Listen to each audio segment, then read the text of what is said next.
Hi guys, this is Dennis Elizalde. Welcome to my YouTube channel. Today guys, we're going to discuss about the for fathers, all the fathers to watch out their health, to live a long life for their families.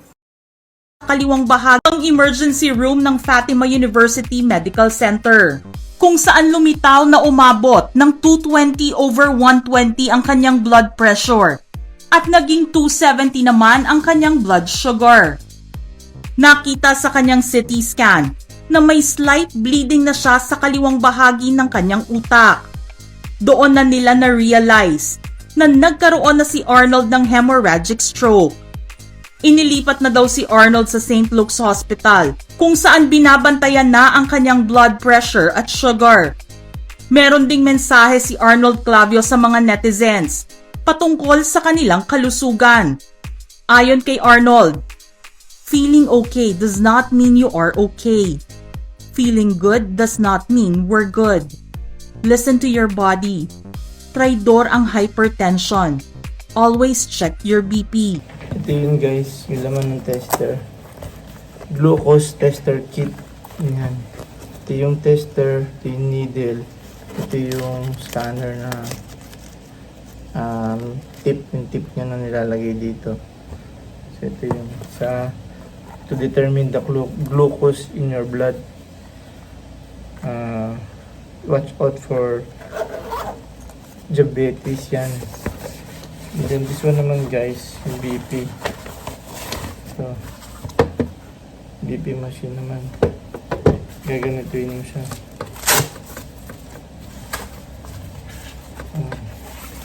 So itong ganun. Ayan.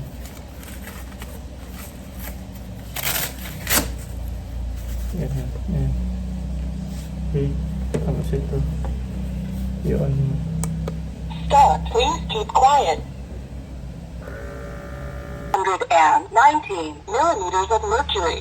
Diastolic blood pressure, 84 millimeters of mercury.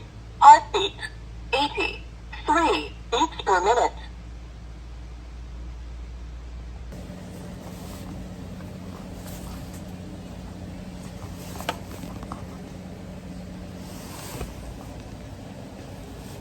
So guys, pagkuha ng glucose, ganito. Napapasok ka ng needle dito. Dito. Ganyan o. Needle. Tapos, pull mo itong ganun. Tapos prick dito.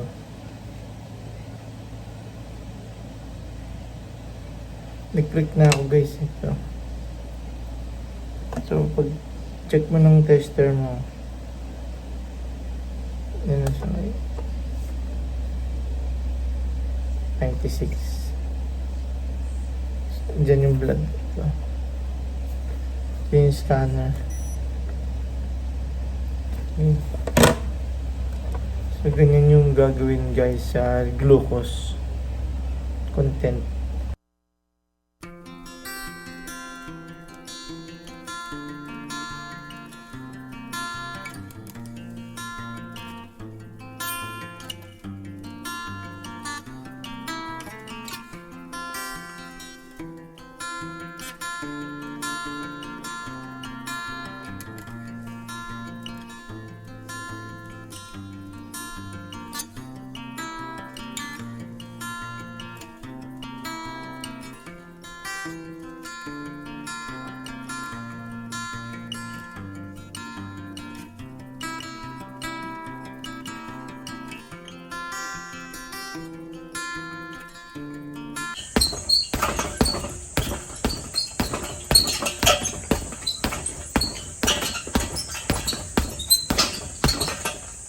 Hi guys, my mother and father visited me in my dreams guys.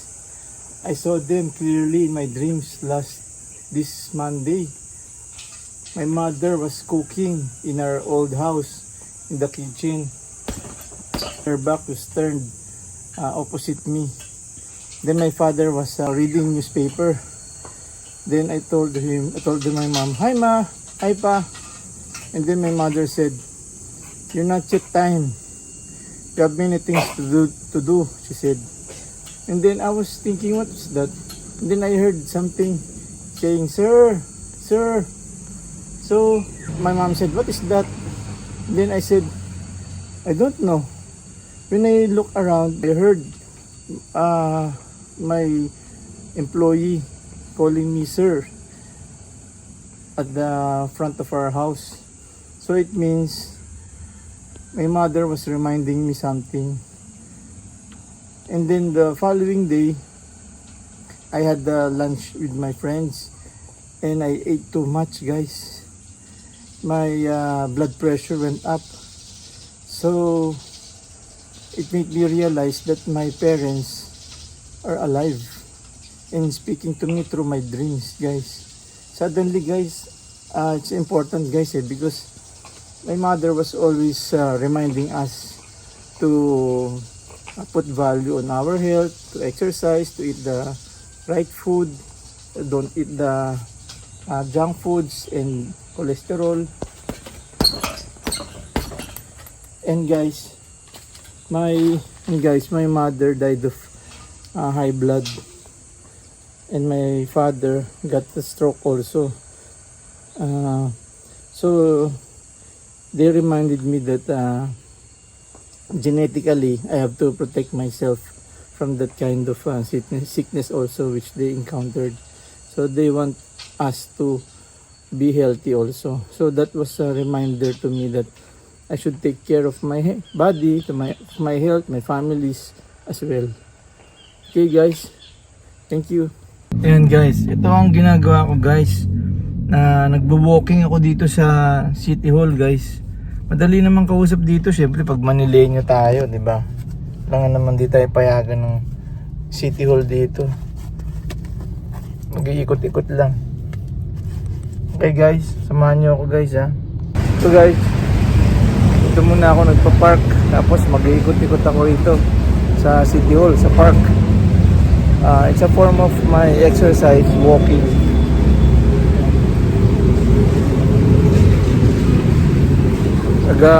Rounds lang ako dito sa triangle na to guys, triangular park na to, ang Manila City Hall.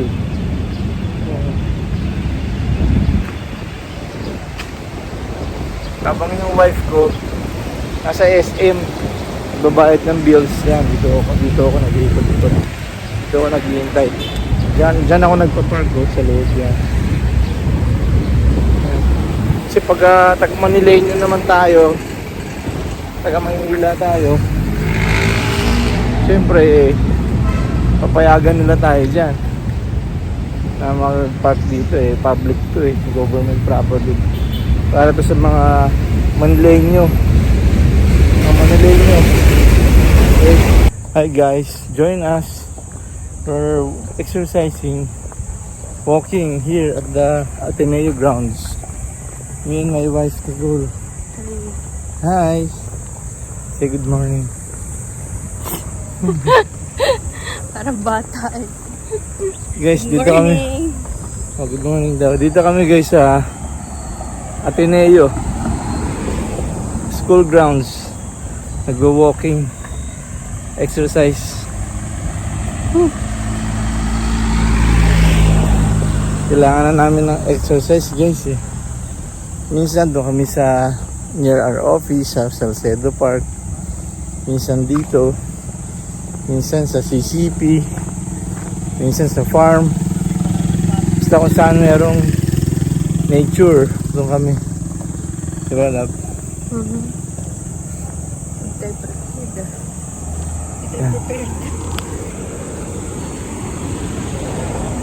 Maganda yung views dito guys.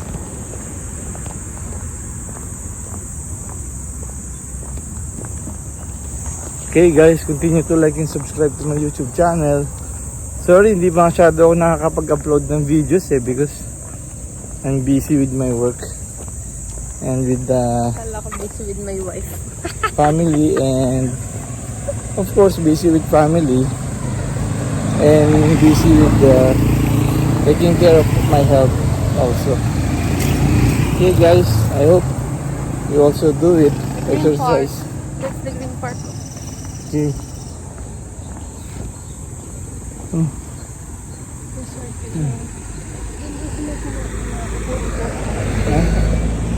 Ayan. Sabi niya. Hi guys. Good morning.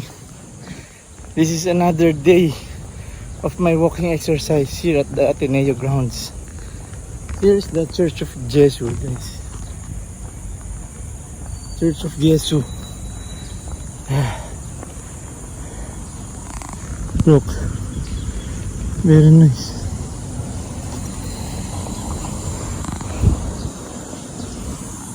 Very nice view. Okay guys, our topic for today is about exercise, because I'm exercising. Okay guys, don't forget to exercise guys. Always find time to exercise. You know what guys, when I was younger, when I was young boy, I used to jog, play basketball, swimming, biking. Until I become a teenager, I'm fond of sports. And then when I reached college, I was doing taekwondo, biking, swimming, marathon, jogging, all kinds of sports. I'm also into mountain climbing and what else? Boxing, basketball, tennis. Okay. When I finished college, I was already a working professional. I also entered golf and other sports, basketball, continuously in basketball, marathon, running,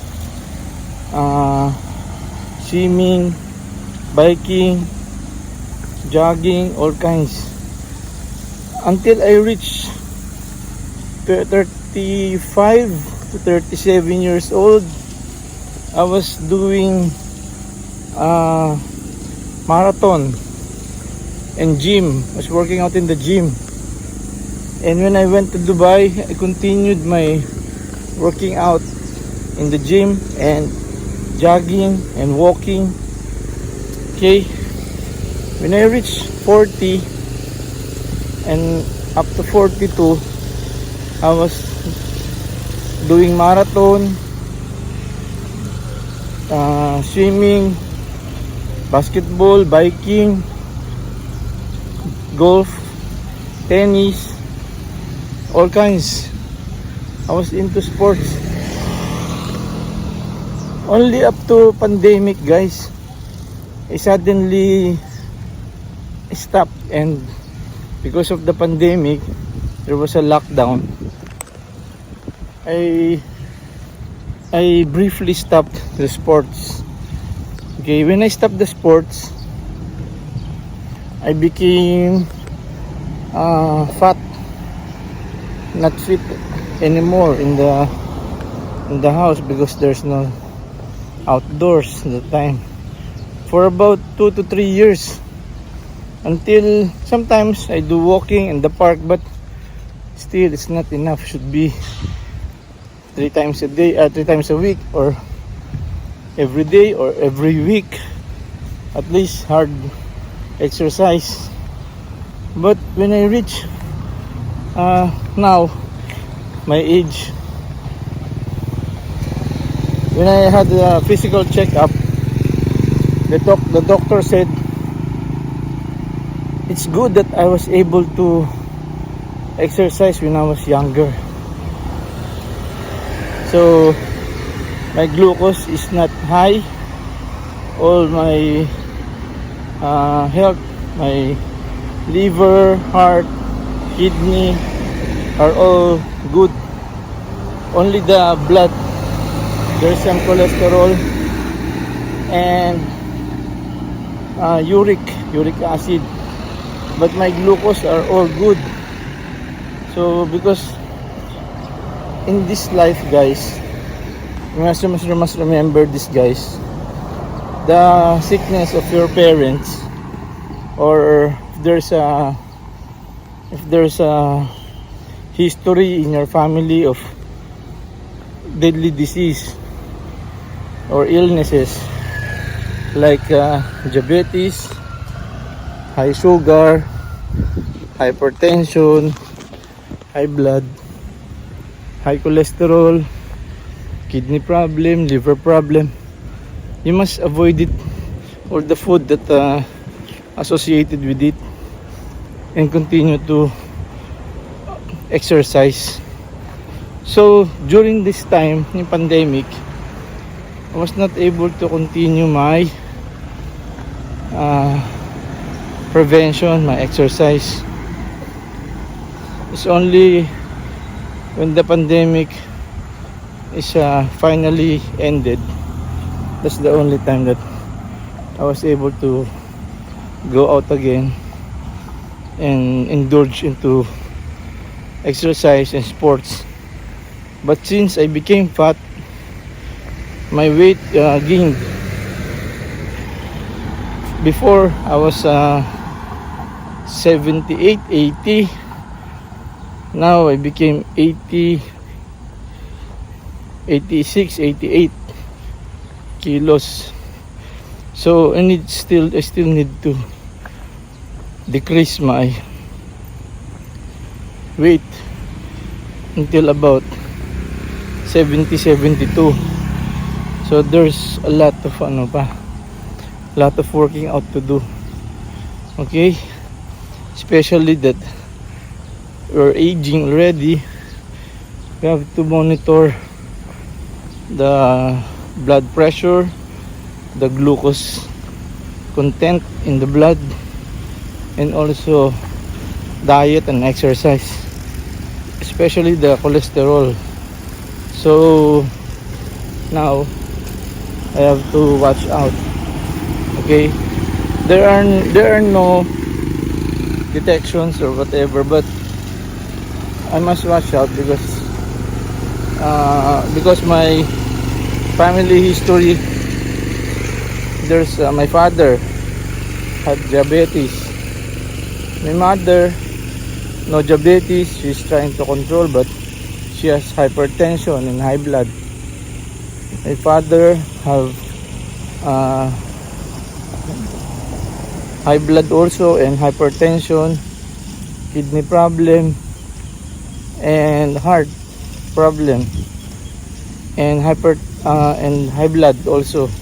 So all of those must take into consideration. Okay, all of those. Even if you're healthy, remember your family history and watch out.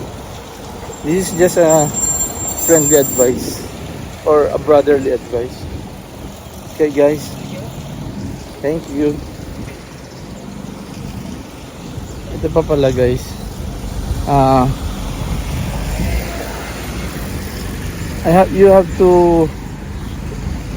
you have gadgets, right? You have cell phone gadgets, all kinds of gadgets, iPad. You're into technology.